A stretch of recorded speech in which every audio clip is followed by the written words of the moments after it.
বাঁচাও। মূসা নবী উম্মতের কথা বলিয়া বলবে, আল্লাহ আমারে বাঁচাও, সইতে পারি না হাসরের ময়দানের ভয়ঙ্কর অবস্থা, সহ্য করতে পারি না। ইব্রাহিম নবী কাঁদবেন, আমাকে বাঁচাও। মূসা নবী, ইব্রাহিম নবী, ঈসা নবী, আদম নবী কাঁদবেন, আল্লাহ আমাকে বাঁচাও।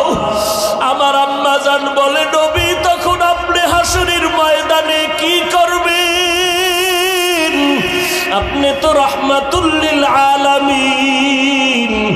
আমার মায়ার নবী কান্না করে বলেন, আয়েশা ওই সময় আমি উম্মতের ভুলে যাব না রে আয়েশা, আমি তখন আমাকে বাঁচানোর চিন্তা করব না, আমি তাৎক্ষণিকভাবে আমি মাকামে মাহমুদে মাওলার দরবারে সিজদায় পড়ে যাব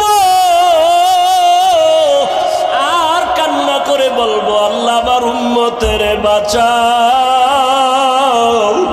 ও আল্লাহ আমার উম্মতের কই,